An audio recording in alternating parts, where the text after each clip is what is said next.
Elif Shefak, Soufi mon amour, chapitre 22. Hassan le mendiant. Konya le 17 octobre 1244. Bel esprit qui peut le croire. Ils appellent ce purgatoire sur terre sainte souffrance. Je suis un lépreux relégué dans les limbes. Ni les morts ni les vivants ne me veulent parmi eux. Les mères me montrent du doigt dans les rues pour faire peur à leurs bambins désobéissants. Les enfants me jettent des pierres, les artisans me chassent de leur devanture pour éviter le mauvais œil qui me suit partout. Et les femmes enceintes détournent le visage chaque fois qu'elles me voient, de crainte que leur bébé ne naisse mal formé. Aucun d'entre eux ne semble se rendre compte que, s'ils ont plein d'astuces pour m'éviter, j'en ai plus encore pour les éviter, eux et leurs regards pitoyables. C'est la peau qui change en premier, s'épaissit et noircit. Des taches de tailles différentes, de la couleur d'œufs pourris, apparaissent sur les épaules, les genoux, les bras et le visage. Ça pique et ça brûle beaucoup à cette phase, puis je ne sais comment la douleur s'apaise, à moins que l'on ne s'y habitue. Ensuite, les taches s'agrandissent, gonflent et se transforment en boursouflures fort laides. Les mains ne sont plus que des cerfs, et le visage est si déformé qu'il est méconnaissable. Maintenant que j'approche des derniers stades, je ne peux plus fermer les paupières. Larmes et salive s'écoulent sans que je puisse les contrôler. 6 des ongles de mes doigts sont déjà tombés, et un autre ne tardera pas. Curieusement, j'ai encore mes cheveux. Je suppose que je devrais m'en estimer heureux. J'ai appris qu'en Europe, les lépreux sont relégués hors des murs des villes. Ici, on nous laisse vivre en ville tant que nous tenons une cloche pour prévenir les gens de notre présence. Nous avons aussi l'autorisation de mendier, ce qui est une bonne chose, car sinon, nous serions condamnés à mourir de faim. Mendier est un des seuls moyens de survivre. L'autre, c'est prier. Non parce que Dieu prête particulièrement attention aux lépreux, mais parce que pour une raison étrange, les gens croient que c'est le cas. En conséquence, ils ont beau nous mépriser, les gens nous respectent aussi. Ils nous engagent pour prier pour les malades, les infirmes et les vieillards. Ils nous paient et nous nourrissent bien dans l'espoir de nous extorquer quelques prières de plus. Dans les rues, les lépreux sont plus maltraités que des chiens, mais dans les lieux où règne mort et désespoir, nous sommes des sultans. Quand je suis engagée pour prier, je baisse la tête et je marmonne des mots incompréhensibles en arabe, feignant d'être absorbée dans la prière. Je ne peux faire mieux que prétendre prier, car je ne crois pas que Dieu m'entende. Je n'ai aucune raison de le croire. Bien que moins profitable, je trouve la mendicité plus facile que la prière. Du moins, là, je ne trompe personne. Le vendredi est le meilleur jour de la semaine pour mendier, sauf pendant le ramadan, quand le mois entier est lucratif. Le dernier jour du ramadan est de loin le meilleur pour gagner de l'argent. C'est alors que même les radins les plus désespérés font l'aumône, désireux de compenser tous leurs péchés passés et présents. Une fois par an, les gens ne se détournent pas des mendiants. Au contraire, ils les recherchent. Et plus ils sont misérables, mieux c'est. Leur besoin est si profond de montrer leur générosité et leur charité que non seulement ils se précipitent pour nous faire l'aumône, mais ce jour-là, ils vont presque jusqu'à nous aimer. Aujourd'hui pourrait bien être une bonne journée aussi, puisque Rumi fait un de ses sermons du vendredi. La mosquée est déjà pleine. Ceux qui ne peuvent trouver de place à l'intérieur s'entassent dans la cour. Cet après-midi est l'occasion parfaite pour les mendiants et les vide-goussets. Comme moi, ils sont tous là, disséminés dans la foule. Je m'assieds juste en face de l'entrée de la mosquée, dos à un érable. L'odeur lourde de la pluie se mêle dans l'air au parfum doucereux venant des vergers au loin. Je pose mon bol d'aumône devant moi. Contrairement à d'autres de ma condition, je ne demande pas ouvertement des aumônes. Un lépreux n'a pas besoin de gémir ni d'implorer, d'inventer des histoires sur sa misérable vie ou de donner des détails sur sa mauvaise santé. Laisser les gens apercevoir son visage vaut 1000 mots. Je découvre donc mon visage et j'attends. Pendant l'heure qui suit, quelques pièces sont jetées dans mon bol, tout en cuivre ébréché. J'attends une pièce en or, une de celles ornées d'un soleil, d'un lion et d'un croissant. Depuis que feu Aladin Keykubat a assoupli les normes sur la monnaie, les pièces frappées par les beys d'Alep, les Fatimides et le calife de Bagdad, sans parler des florins italiens, ont tous cours. Les édiles de Konya les acceptent toutes et les mendiants aussi. En plus de ces pièces, quelques feuilles sèches tombent sur mes genoux. L'érable laisse échapper ses feuilles rouges et dorées, et le vent en souffle bon nombre dans mon bol, comme si l'arbre me faisait l'aumône. Soudain, je me rends compte que l'érable et moi avons quelque chose en commun. Un arbre laisse tomber ses feuilles à l'automne, comme l'homme laisse tomber ses membres au dernier stade de la lèpre. Je suis un arbre nu. Ma peau, mes organes, mon visage se délitent. Chaque jour, une autre partie de mon corps m'abandonne.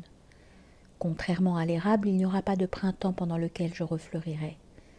Ce que j'ai perdu, je l'ai perdu à jamais. Quand les gens me regardent, ils ne voient pas qui je suis, mais ce qui me manque. Chaque fois qu'ils déposent une pièce dans mon bol, ils le font à une vitesse stupéfiante, évitant de croiser mes yeux, comme si mon regard était contagieux. À leur avis, je suis pire qu'un voleur ou un meurtrier. Ils ont beau réprouver de tels hors-la-loi, ils ne les traitent pas comme s'ils étaient invisibles. En ce qui me concerne cependant, tout ce qu'ils voient, c'est la mort qui les regarde. C'est ça qui leur fait peur, de reconnaître que la mort peut être si proche et si laide. Soudain, il y a un grand tumulte dans le fond, et j'entends quelqu'un qui crie « Il arrive, il arrive !» En effet, voilà Rumi, sur un cheval blanc comme le lait, vêtu d'un ravissant cafetan brodé de feuilles d'or et de nacre, droit et fier, sage et noble, suivi par une foule d'admirateurs. Rayonnant de charisme et de confiance en lui, il a moins l'air d'un érudit que d'un souverain, le sultan du vent, du feu, de l'eau et de la terre, jusqu'à son cheval qui se dresse fièrement, comme s'il était conscient de l'honneur de porter un tel homme. J'empoche les pièces déposées dans mon bol, j'enveloppe ma tête pour n'en laisser qu'une partie à découvert, et j'entre dans la mosquée. La foule y est si dense qu'on a du mal à respirer, et qu'il est impossible de trouver une place assise. Mais ce qu'il y a de bien dans le fait d'être lépreux, c'est que, si bondé que soit un lieu, je trouve toujours une place puisque personne ne veut s'asseoir à côté de moi. Mes frères, dit Rumi d'une voix sonore et grave, l'immensité de l'univers nous donne l'impression d'être petits, voire sans importance. Certains d'entre vous peuvent se demander quelle signification, avec mes limites, puis-je avoir pour Dieu. C'est, je crois, une question que beaucoup se posent de temps à autre. Dans le sermon d'aujourd'hui, je veux apporter quelques réponses précises à cette question. Les deux fils de Rumi sont assis au premier rang, le beau sultan Walad, dont tout le monde dit qu'il ressemble à feu sa mère, et le jeune Aladin, le visage animé mais les yeux curieusement fuyants. Je vois que tous deux sont fiers de leur père. Les enfants d'Adam ont été honorés d'une connaissance si grande que ni les montagnes ni les cieux ne pouvaient la porter, continue Rumi. C'est pourquoi le Coran dit « En vérité, nous avons proposé le dépôt de la foi aux cieux, à la terre et aux montagnes, mais tous refusèrent d'en assumer la responsabilité et en furent effrayés, alors que l'homme s'en est chargé. » Sourate 33, verset 72. Après avoir assumé une position aussi honorable, les êtres humains ne devraient pas viser plus bas que ce que Dieu a voulu pour eux. Prononçant les voyelles de cette étrange manière que seules connaissent les personnes instruites, Rumi parle de Dieu, nous assure qu'il ne vit pas sur un trône lointain dans le ciel, mais tout près de chacun de nous. Ce qui nous rapproche encore de Dieu, dit-il, c'est en premier lieu la souffrance. Vos mains s'ouvrent et se ferment tout le temps. Sinon vous seriez paralysé. Votre présence la plus profonde réside dans ces petites contractions et ouvertures. Les deux sont aussi merveilleusement équilibrés et coordonnés que les ailes d'un oiseau. Au début, j'aime ce qu'il dit. Cela me réchauffe le cœur de penser que la joie et la peine dépendent l'une de l'autre comme les ailes d'un oiseau. Mais presque tout de suite, je prends conscience d'un ressentiment qui m'étreint la gorge. Que sait Rumi de la souffrance? Fils d'un homme éminent, héritier d'une famille riche et en vue, il n'a connu que le bon côté de la vie. Je sais qu'il a perdu sa première épouse, mais je ne crois pas qu'il ait jamais fait l'expérience d'un vrai malheur. Né avec une cuillère en argent dans la bouche, élevé dans des cercles distingués, instruit par les meilleurs érudits, toujours aimé, entouré et admiré, comment ose-t-il parler de souffrance? Le cœur serré, je comprends que le contraste entre Rumi et moi ne pourrait être plus clair. Pourquoi Dieu était-il si injuste? À moi, il a donné la pauvreté, la maladie et la misère, et à lui, la richesse, le succès et la sagesse. Avec sa réputation sans tache et son allure royale, il ne semble pas appartenir à ce monde, pas à cette ville en tout cas. Je dois couvrir mon visage si je ne veux pas que les gens soient révulsés par mon aspect, alors que lui rayonne en public comme un joyau. Je me demande comment il serait reçu s'il était dans mes sandales. Lui est-il jamais venu à l'idée que même une personne aussi parfaite et privilégiée que lui risquait un jour de trébucher et de tomber?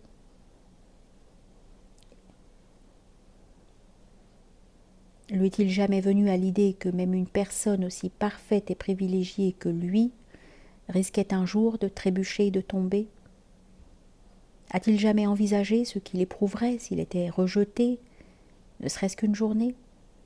Serait-il encore le grand Rumi si on lui avait réservé la vie que je mène? À chaque question, mon ressentiment monte en moi, écartant toute l'admiration que j'aurais sinon pu éprouver pour lui. Amère et irritée, je me lève et je me ferai un chemin vers la cour. Plusieurs personnes me regardent curieusement, étonnées de me voir quitter un sermon que tant d'autres meurent d'envie d'entendre.